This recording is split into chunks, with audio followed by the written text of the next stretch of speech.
c'est pas encore tombé dans Europe 1 matin. Non, vous l'aurez remarqué, c'est pas chers tombé. auditeurs. Mais Noël n'est Peut-être pas demain, encore on arrivé. verra. Allez, on verra. 8h44, la revue de presse d'Europe 1, Olivier Delagarde. Ce matin, un projet de loi en chasse un autre dans les journaux. Oui, le psychodrame autour de la loi immigration, même pas encore digéré. Voici la loi sur la fin de vie. C'est le Figaro qui s'est procuré l'avant-projet, un texte qui va très loin dans le suicide assisté et l'euthanasie, même si ces termes ne sont pas utilisés, l'aide à mourir leur étant préférée. L'administration d'une substance létale serait par principe effectuée par la personne elle-même, mais un médecin, un infirmier pourrait intervenir lorsque le malade n'est pas en mesure physiquement d'y procéder, prévoit-il. Rôle qui pourrait être aussi endossé par un proche, par exemple, pour amener le verre et faire boire à la personne la substance létale. Le code pénal, enfin, qui définit le meurtre et l'assassinat, ne serait quant à lui pas modifié. Voilà les grandes lignes de ce texte. Pour les commentaires, il n'y a pour l'heure que ceux du Figaro.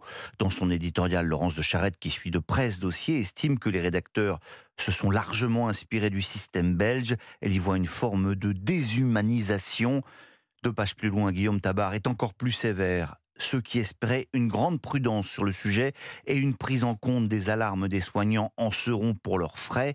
Même si les mots de suicide et d'euthanasie sont délibérément occultés, la version de l'exécutif prouve une intention d'aller d'emblée très loin, à moins qu'Emmanuel Macron, conclut-il, impose une plus grande prudence. Mais le voudra-t-il? Question pour l'heure sans réponse. Et sur ce sujet politique, sociétal et qui touche à l'intime, vous lirez aussi dans Paris Match maintenant l'interview de Françoise Hardy. Vous sourirez peut-être des propos cash de la chanteuse quand elle révèle que sa mère considérait Jacques Dutronc comme le pire père et le pire mari qui soit.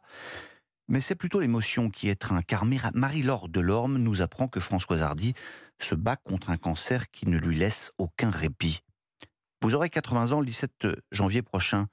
Que faut-il vous souhaiter, l'interroge-t-elle? De partir bientôt et de façon rapide, sans trop de grosses épreuves comme l'impossibilité de respirer. Alors lui ne fera jamais appel à l'euthanasie ou à l'aide à mourir. Lui, c'est le pape François.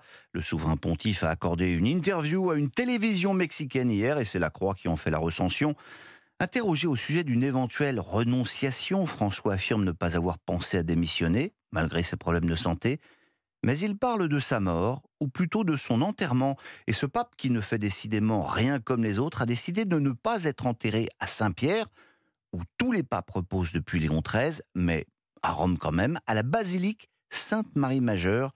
L'endroit est prêt, affirme-t-il, avec apparemment beaucoup de sérénité. Sinon, à la une des journaux, Olivier Delagarde, ce sont les résultats de la COP28 qui monopolisent ce matin les gros titres. Et c'est le retour, Dimitri, de l'éternel débat entre verre à moitié vide et verre à moitié plein. Alors si vous voulez être optimiste... Oui. COP à moitié vide comme à moitié pleine. Absolument. Si vous voulez être optimiste, lisez Le Parisien aujourd'hui en France, qui voit un accord qui redonne l'espoir. Les pessimistes se désoleront avec l'humanité de cette goutte d'eau dans la marée noire. Dans Le Monde, Mathieu Gohard, le correspondant du journal sur place, relate la longue nuit de négociations qui a accouché de cet accord, jugé historique mais toujours non contraignant et sans financement prévu. Libération, quant à lui, s'en sort avec quelques calembours. Comment démêler le vrai du faux, s'il, titre le journal. Lisez tout de même dans ses colonnes l'interview de Jean Jouzel, ancien vice-président du GIEC, qui fait quand même autorité en la matière. Je ne veux surtout pas être trop négatif, mais je n'irai pas jusqu'à parler d'une décision historique, déclare-t-il. C'est la première fois que les combustibles fossiles sont cités, malgré l'appel de l'OPEP à ne pas le faire, mais le mot « sortie » n'est pas là.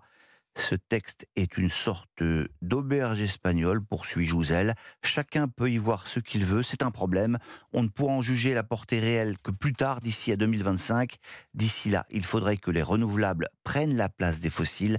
Pour le moment, elles ne font que s'y ajouter. Un autre entretien a retenu votre attention. Oui, interview de Jean Tirole dans l'Express, long entretien de 7 pages, où le prix Nobel d'économie porte un regard très inquiet sur notre pays. Incapacité à réformer en profondeur l'État, lourdeur du millefeuille administratif, dépenses publiques inefficaces. Mais pour lui, le problème numéro 1, c'est la longue descente aux enfers de notre système éducatif. La France court le risque de déclassement, affirme Jean Tirole. Alors si après la lecture de cette interview, Emmanuel Macron veut se remonter un peu le moral, il découvrira dans le même Express que le Financial Times l'a élu politicien de l'année. Le quotidien économique britannique salue sa réforme des retraites. La plupart des présidents auraient assoupli ou abandonné la réforme, pas lui, écrit Janan Ganesh, le chroniqueur vedette du journal. Le résultat, une amertume persistante, mais aussi des finances publiques un peu plus tenables, affirme-t-il. Voilà, quand des Anglais se mettent à dire un peu de bien de la France, Oui. on se dit que Noël approche. On a vu les Allemands aussi il y a quelques mois. On termine d'ailleurs avec les deux Anglais les plus célèbres de la bande dessinée et cette histoire incroyable que nous raconte Le Monde. Les millions envolés de Blake et Mortimer. Faut-il rappeler ici que les deux héros d'Edgar P. Jacob sont aussi célèbres en Belgique que Tintin, que la ligne claire de l'auteur a largement contribué à faire de la bande dessinée un 8e art. Il suffit d'ailleurs d'évoquer la marque jaune pour que surgissent aussitôt des brunes londoniennes, les silhouettes so british des deux héros sanglés dans leurs impeccables trench coats. Eh bien, la planche originale de cet album célébrissime a été volée, raconte Jérôme Dupuis. Et ce n'est pas la seule. 200 autres originaux qui étaient censés dormir depuis des décennies dans les coffres-forts de la Fondation Jacobs se sont envolés, valeur estimée au bas mot 40 millions d'euros. Mais symboliquement, c'est bien plus. Il faut comprendre que pour la Belgique, ce sont un peu les joyaux de la couronne, commente un initié. Alors, qui a fait le coup ? Eh bien non, Dimitri. Désolé de vous décevoir, ce n'est pas l'abominable colonel Ulrich, mais très probablement l'ancien président de la Fondation, Jacob, et un expert de la maison Arcturial. Incroyable. Ils sont soupçonnés d'avoir revendu ces œuvres sous le manteau, mais à qui ?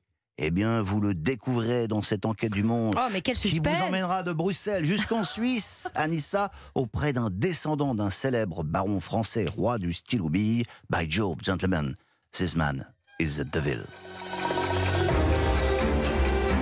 Oh là, il nous a mis l'eau à la bouche. La réalité dépasse la fiction dessinée. Incroyable. Merci beaucoup. La revue de presse d'Olivier Delagarde sur Europe 1.